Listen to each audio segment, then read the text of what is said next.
नीट 2026 ही exam all over इंडियामध्ये साधारणतः 3 मे 2026च्या रोजी कंडक्ट करण्यात येत आहे. आता काही दिवसच शिल्लक राहिलेले आहेत. आता विद्यार्थी आणि पालकांच्या मनात काय प्रश्न पडला आहे, तर आमचे नीटचे ॲडमिट्स कार्ड केव्हा समजतील.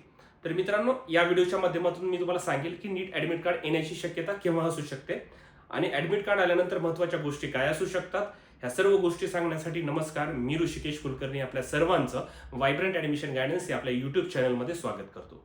मित्रांनो, व्हायब्रंटमध्ये काउन्सिलिंगला ॲडमिशनला सुरुवात झालेली आहे. व्हायब्रंटचं लातूर, बीड, बारामती, नांदेड, पुणे, छत्रपती संभाजीनगर आणि नाशिक शहरामध्ये ब्रांच आहे. सर्व ठिकाणी तुम्हाला आपण मेडिकल, इंजिनिअरिंग सर्व प्रकारची काउन्सिलिंग करून देत असतो. सर्व प्रोसेस ही तुमच्या अगदी घर बसल्या ठिकाणी होत असते. अनेक विद्यार्थी पालक आता येत आहेत ॲडमिशन विचारण्यासाठी, माहिती घेण्यासाठी आणि काउन्सिलिंगचं ॲडमिशन जॉईन करण्यासाठी. परंतु आता महत्त्वाचा फेज आहे विद्यार्थ्यासाठी, त्यामुळे पालक दररोज येत आहेत, तर त्यांनी यायचं आहे, इन्क्वायरी करायची आहे, काय तुमचे डाऊट्स असतील सर्व सॉल्व्ह करण्यात येतील आणि त्या पद्धतीने पुढची काउन्सिलिंगची ॲडमिशन प्रोसेस करून दिली जाईल. आता काय आहे, ॲडमिट कार्ड केव्हा येतील, तर आपण थोडं अनालिसिस करूया की 2025चा सिनेरिओ कशा पद्धतीनं झाला होता. तर तुम्हाला इथे स्क्रीनवर दिसत असेल.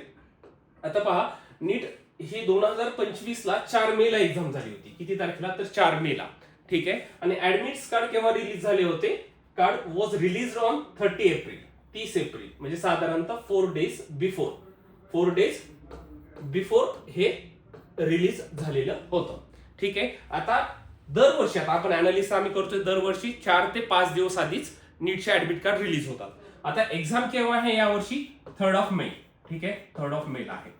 तर साधारणतः माझ्या गेस प्रमाणे आहे 27 ते 28 एप्रिलच्या आसपास, जास्तीत जास्त 27 ते 28 एप्रिलच्या आसपास हे नीटचे ॲडमिट कार्ड रिलीज होतील. याच्या पुढूनच नीटचे ॲडमिट कार्ड रिलीज होतील. आता नीट ॲडमिट कार्ड वर काय समजणार आहे, आता तुम्हाला काय समजलेलं आहे, आपण काही दिवसापूर्वी एक व्हिडिओ बनवलेला होता किंवा प्रत्येक विद्यार्थ्याला सीटी इंटिमेशन समजलेलं आहे. तुमचं एक्झामची सीटी काय आहे ही समजले, तुम्ही जे सेंटर दिले होतं, उदाहरणार्थ लातूर दिला असेल, काही विद्यार्थ्यांनी संभाजीनगर दिलंय, पुणे दिलं असेल, मुंबई दिलं असेल, त्यापैकी कोणत्या शहरामध्ये तुमचा नंबर आला हे समजलंय. आता या सिटीमध्ये, या शहरामध्ये एक्झॅक्टली सेंटर कोणतं आहे माझं, म्हणजे 3 तारखेला मी एक्झॅक्टली कोणत्या ऍड्रेसवर जायचंय, कोणत्या सेंटरवर जाऊन पेपर द्यायचा आहे हे केव्हा समजणार आहे, तर या 27-28 तारखेच्या आसपास, त्याच्या थोडंसं पुढे आपल्याला ऍडमिट कार्डवरती समजणार आहे. बाकी तुमचा रिपोर्टिंग टाइम काय असणार आहे, एक्झामचा टाइम सगळं फिक्स आहे. रिपोर्टिंग टाइम तुम्हाला सिटी जे समजलेलं आहे त्याच्यावर रिपोर्टिंग टाइम प्रत्येक विद्यार्थ्याला दिलेला आहे.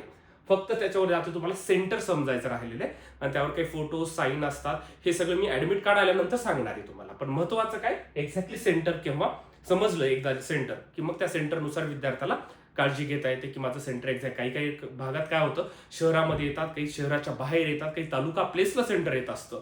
त्याच्यामुळे एकदा हे आलं की विद्यार्थ्याची आयडिया क्लिअर होती.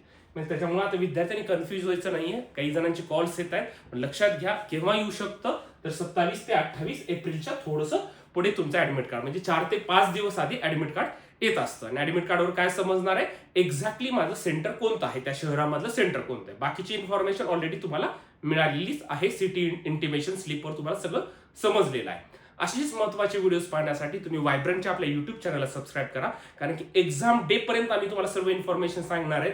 एक्झाम डे पासून पुढे अगदी तुम्हाला तुमच्या स्वप्नातलं कॉलेज मिळेपर्यंत आम्ही सर्व ऍडमिशन प्रोसेस करून देणार आहे. त्यामुळे या चॅनलला फॉलो करा, जेणेकरून असेच महत्त्वाचे व्हिडिओ तुमच्यासमोर घेऊन येणार आहे. मित्रांनो, थँक्यू सो मच.